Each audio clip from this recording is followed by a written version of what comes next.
3, 2, 1, start. In the present case,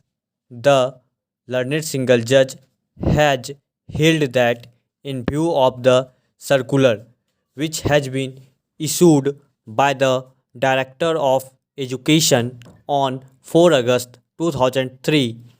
any amendment in the scheme of administration of the institution for extending the term by 2 years would be applicable to the term of office of the newly elected committee of management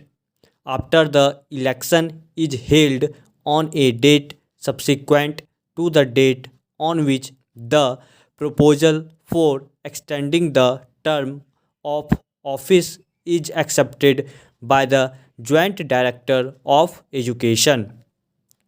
The Director of Education had, in fact, in the present case, clarified by a communication dated 3 December 2012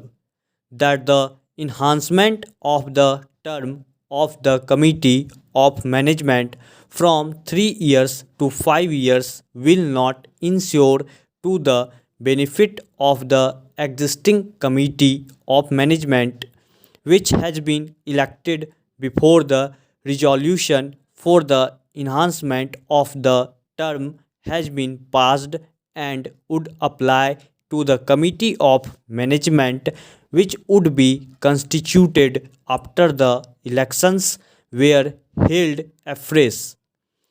On behalf of the appellants, it has been submitted that the learned single judge, while taking note of the judgment of the full bench and of the earlier decision of the division bench in Committee of Management Arya Kanya Inter College Supra,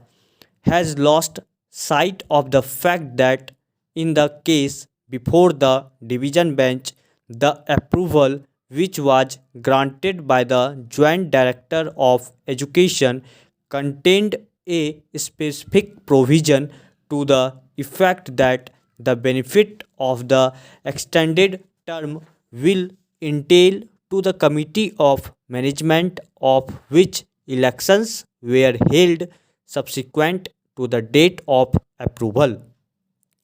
In the present case, it was submitted that the Joint Director of Education, while approving the amendment, did not impose any such stipulation and hence the enhancement of the term must also ensure to the benefit of the existing Committee of Management. It is not possible to accept the submission for more than one reason. Firstly, as the judgment of the full bench now holds, if the approving authority has the power in law to lay down a stipulation that an amendment shall be effective from a future date, then the amendment would apply in accordance with the condition or stipulation laid down by the approving authority. In the absence of any such special feature or stipulation, the amendment shall apply to the Committee of Management existing on the date on which the amendment comes into force. Applying this observation in the context of the UP Intermediate Education Act 1921, it is clear that subsection 5 of section 16A of the Act requires the prior approval of the director to every amendment or change in the scheme of administration.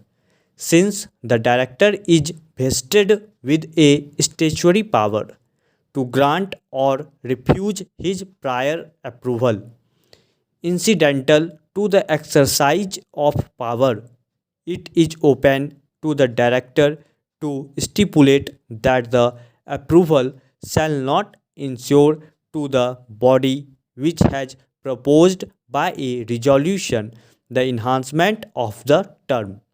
Stop.